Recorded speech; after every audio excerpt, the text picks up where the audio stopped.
Hey you guys, Desmond here, And Cretia. and welcome back to the channel.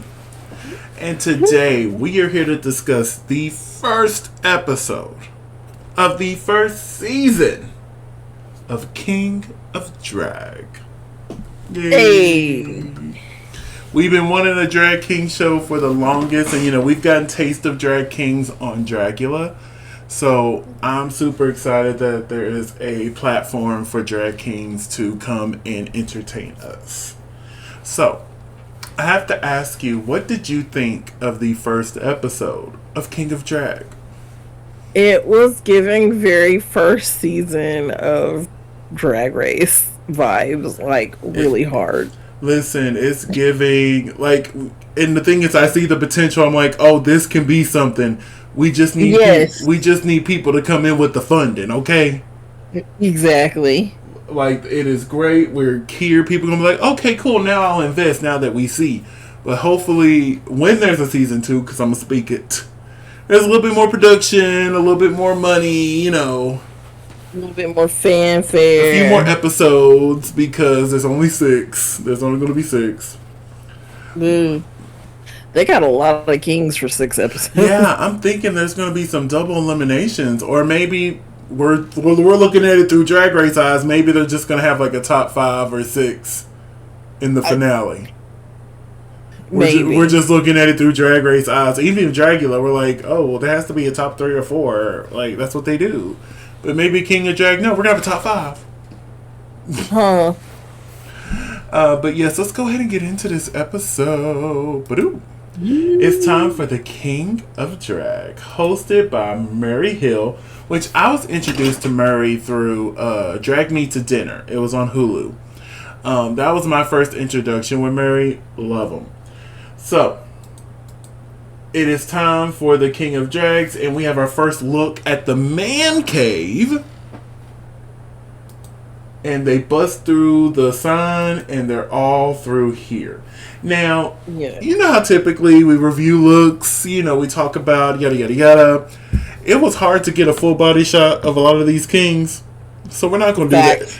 At least not this episode. Maybe episode 2 we could bring in, our typical, reviewing style. Maybe we could just critique, at least as far as this episode is concerned.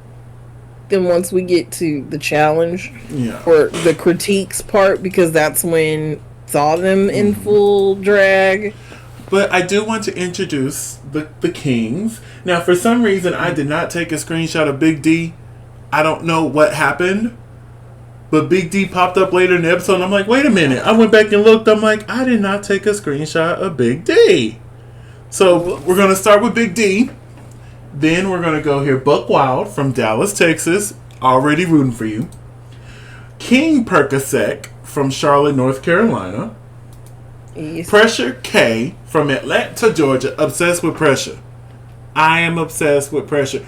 We're going to talk about that reveal during the boy band moment. I'm like, oh, wait a minute. We're coming to play. All right.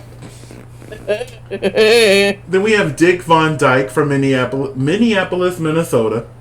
Love Dick. Dick is one of my favorites. Up next is King Molasses from Washington, D.C. Calling it now, King Molasses is going to win. Facts. Calling it now. Like, do you see the material? Yes. Okay. Moving onwards to Alexander the Great from Austin, Texas. So I'm not even gonna lie. So I will be rooting for Alexander as well. King Molasses kind of looks like the first woman I ever had.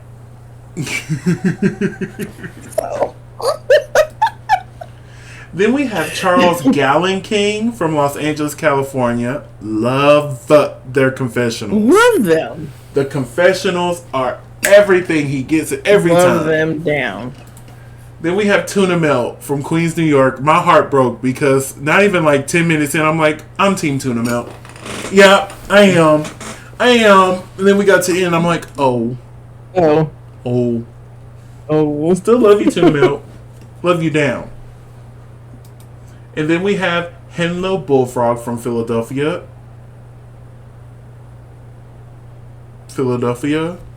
Pennsylvania. I couldn't get the second part out. I'm like, my brain would not put it next to it. Oh, are you stroking over there? Do I need to call 911? Do I smell toast? Like, what's going on? Now, I found this out literally right before we started recording, before I called you. This is Saphira Crystal's drag son. And little bullfrog? Mm-hmm. So there's another person I'm rooting for by default. Okay. And we get to see more of the man cave. You see the kings interacting with each other. Some knew each other, some knew of each other. And then Murray walked in. Murray Hill. Yes. And everybody's super excited. He yells, "Showtime!" And comes in. And I love how personable he is with them. Like he can't, because, you know, we're used to Drag Race and Dragula. You know, they come in and, you know, they're a little distance from the others. Be like, welcome. Murray's like, oh no, let me get up in here. How y'all doing? Thank y'all for doing this. We appreciate you. We're going to have a good time. Like, and I love the moment when they sat down and got to explain who they are as drag kings. Like, what are their motives? What's their aspirations? I really enjoyed hearing from these kings. So, afterwards, Murray announced that we are going to be having a weenie challenge. A weenie challenge. I'm like, okay, I see how y'all laying this out. Because, let's be honest, they know a good chunk of people are coming from the Drag Race world. So they're like, well, let's make it kind of like, but not really. So, instead of a mini challenge. And change the words a little bit. Yeah. So we have a weenie challenge. Yay. And for this weenie challenge, Tenderoni and LaCresha Clarendon, I believe I said their name right, I'm not sure, they come in to help with the mini challenge. And Murray is like, oh, we're finna make those little sports card thingies. I forget what they're called. The player card. Trading card? Yeah, them. You could tell. Trading card? Yeah. I have a basketball trading card pack. I've never opened it. I'm like, one day this is going to be worth a lot of money. Like, I haven't even opened it. So I don't know what's in there. I just know it's going to be worth a lot of money. Maybe. It is. Only reason why I know is because I get inundated with cards at work. And then, you know, I'm trying to figure out how to differentiate work. Like at work, and I was thinking trading cards would be one of the ways. Got you. So the Kings only have 5 minutes to pick a sport and get ready. Listen, time was of the essence during this episode. I'm like, why are we? Okay. Well, we ain't gotta. Well, maybe they had to, but like we're sitting here like, you ain't gotta rush.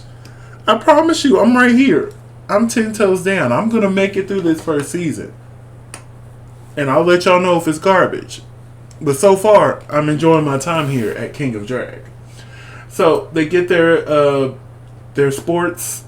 Right. And now it's time for the photo shoot. And I just got a couple of the trading cards of Charles, Tuna Mill, Dick Van Dyke. But Murray left it up to the guest on who would win. Tenderoni and...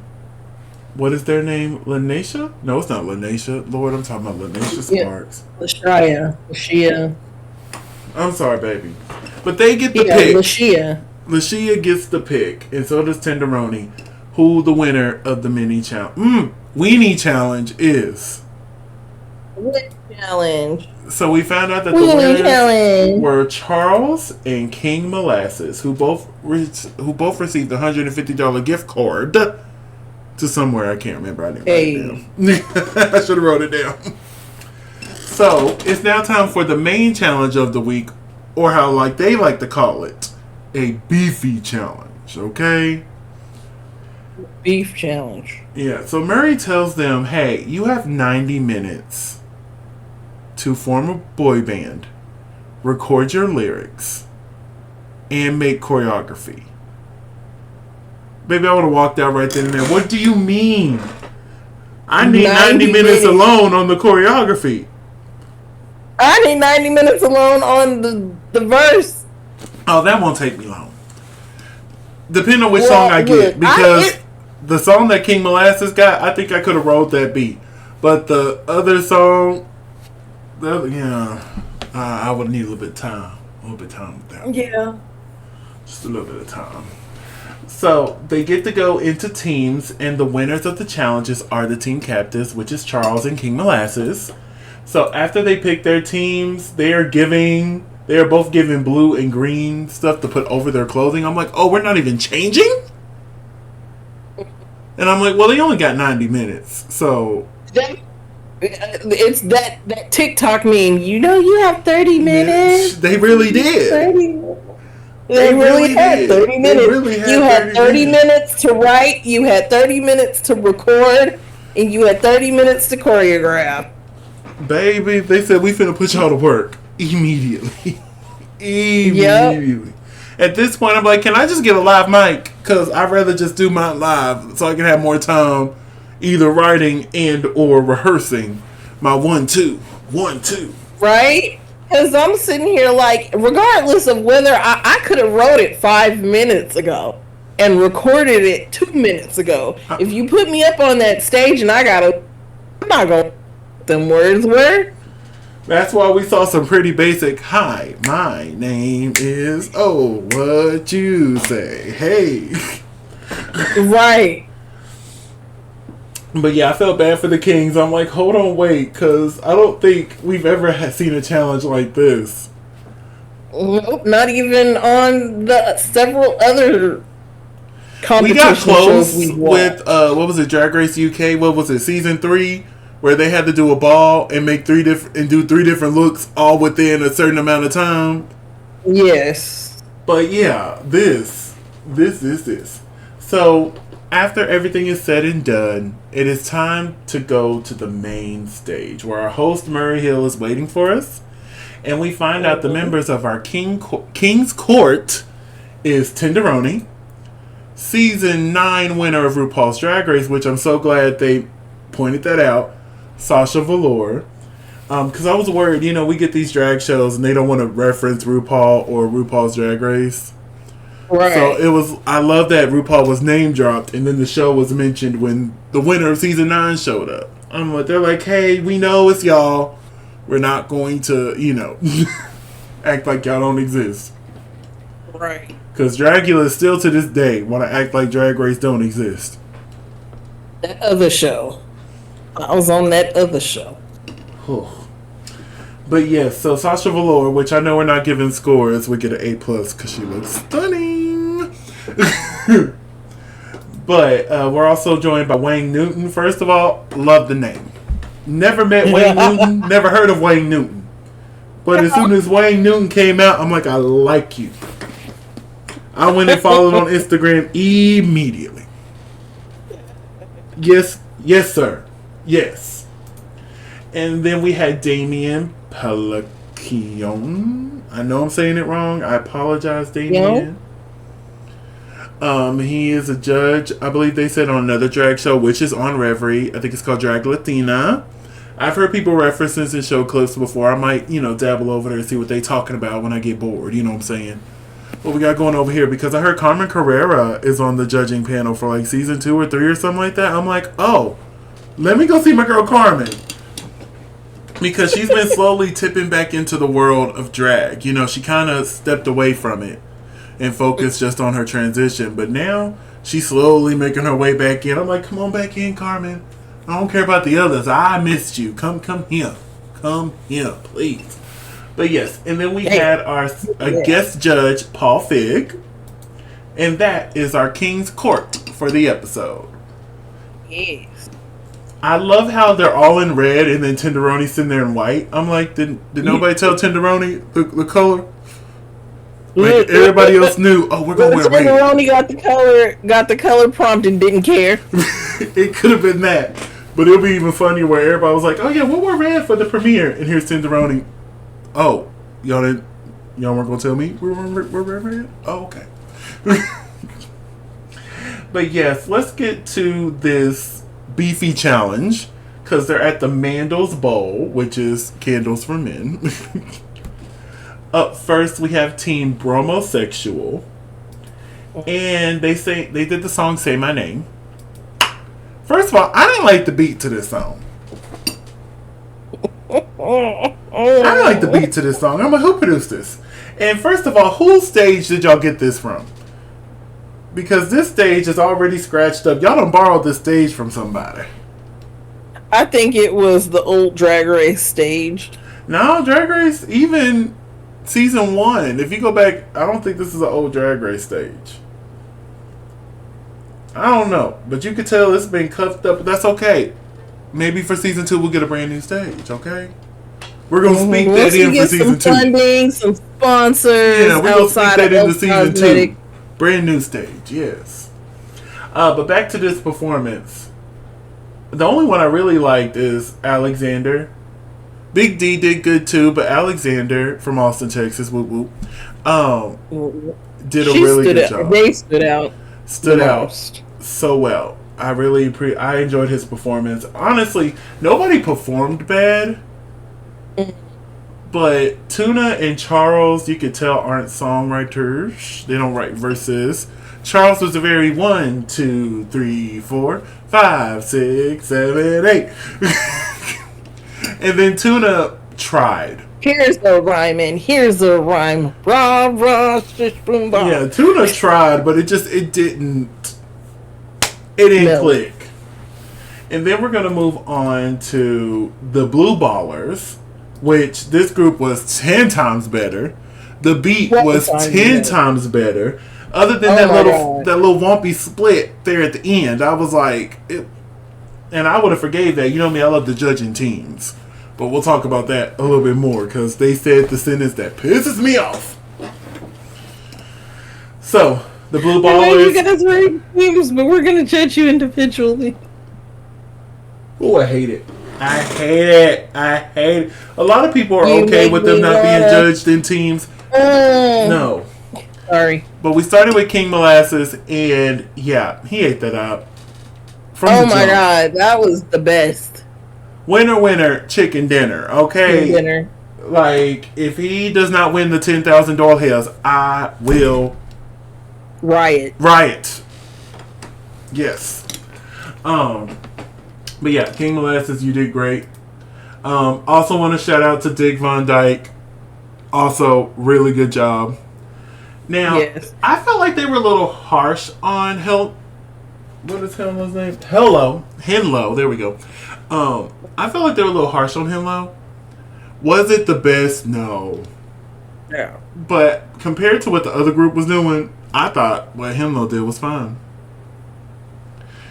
And for King Percocet, it was really that split that was wonky.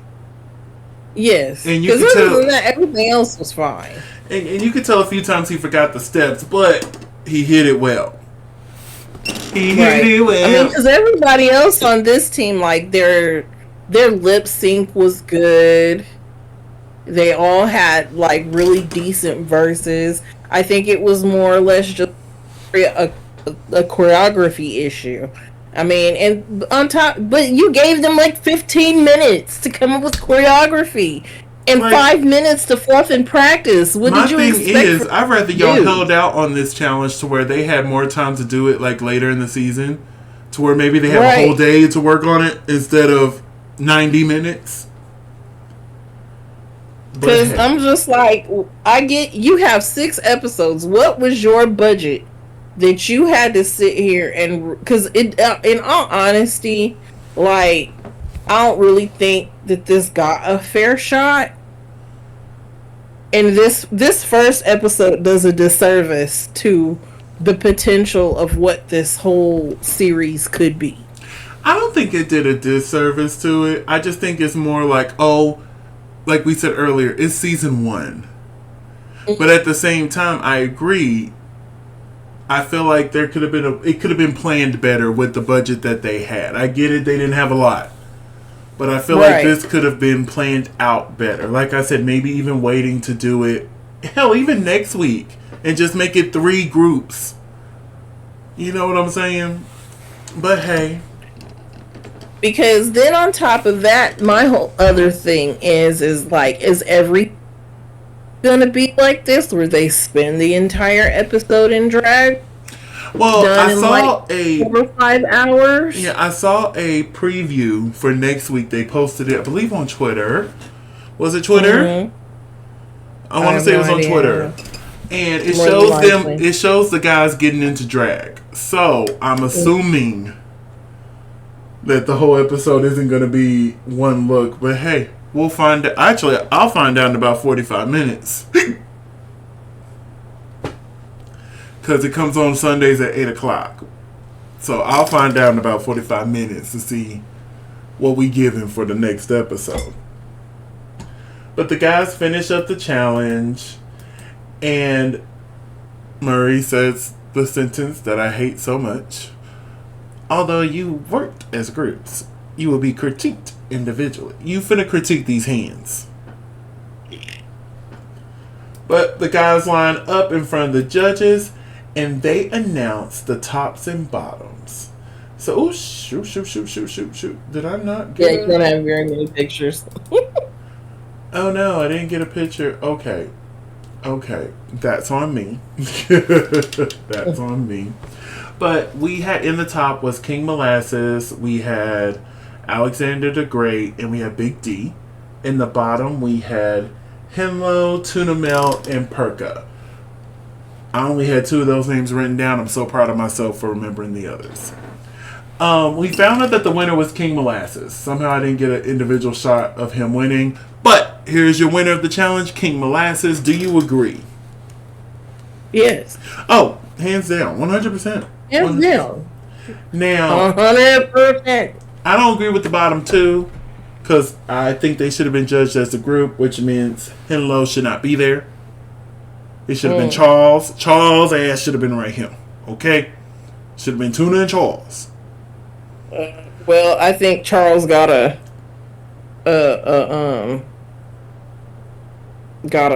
pass.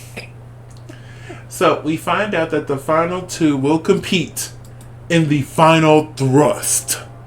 And the loser of the final thrust will be eliminated. Mm-hmm. I'm not gonna lie to you. I was hoping it was gonna be a lip sync because I wanted to see, how drag kings perform. Mm-hmm. Even if it was like some extremely deep B-side of a D-list artist, I really wanted to see, some performance to see, let me see what you got. You know what I'm saying?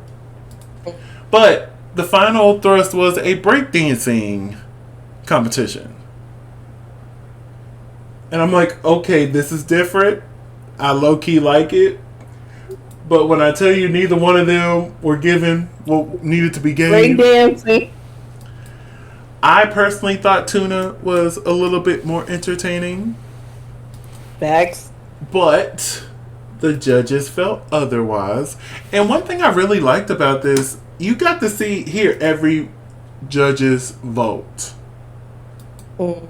Like, they lined up, and it was Tuna Melt, and then Sasha chose Henlo, and then Wang chose Tuna as well. Tenderoni chose Henlo, and I wonder if this is going to be every week where, it's 2-2. Somebody's got to break the tie. Well, with the amount of judges there are, yeah. But the tie was broken, and Henlo Bullfrog will be staying in the competition. Which means we must say goodbye to Tuna Melt. And when I tell you I was devastated, because like I said, I even tweeted like 10 minutes in. I'm like, I am team Tuna Melt. And even Reverie, the app that they're on, they even responded saying they love a good sandwich or something like that. And I'm like, you bitches knew that Tuna was going home. And you hyped me up like that? Really, referee? They got a good PR team. You got me all hyped. I'm like, yeah, Team Tuna. Tuna? By the end, no. So Team Tuna from out Tuna. So I wonder if they're going to have it kind of like how Drag Race does going forward. Whoever's the first one out is the Tuna Melt of the season, or they got Tuna Melted. I was thinking about that too. I was like, oh god, they got pork chopped. Oh wait, it's not a pork chop, it's a Tuna Melt. It's funny how it's two different food items as well. But they had this really sweet moment for Tuna Melt upon the elimination with the dubbing, and then the roses, which I think is cute because Sasha's there, so it's cute that they. I was like, oh, Sasha's there. They did roses. I hope they do that every week, and I love how they were all together. Judges, hosts, everybody was there as Tuna Melt left the stage. I thought that was really cute. I hope they keep doing that going forward. But that's it for our time with Tuna Melt. I'm a little heartbroken. But I think it's very clear. I think we've both said it multiple times, but I guess I need to say it one more time. I am Team King Molasses. Team King Molasses. Straight up. Unless there's like an epic fall from grace, I better see the crown on his head on episode 6. Okay. But hey, this was short and sweet. Yes. But let us know, what did y'all think of the first episode of King of Drag? Did you agree? Did you disagree? Let's have a conversation. You know what we're talking about. Yeah. You know where you can find it. It's on Reverify. Yes, so leave it in the comments. Let's be respectful now. This, like we said before, this is the first season. We want to make sure they keep getting more seasons, so we don't need to surround this show with hate, Dahlia Sin. Yeah. But anyway, we're going to go ahead and wrap this up. Go ahead and tell the children where they can find you. You can find me on Cresha McGill. That's CRESHAMCGI. And you can find me in the club, pocket full of bud, mama. But if I'm not there, you can find me on all social media platforms at Simply Desmond. That's SIMPLYDESMOND. Thank you so much for spending a piece of your day with us. Don't forget to like, comment, and subscribe. And we'll see you soon. Bye.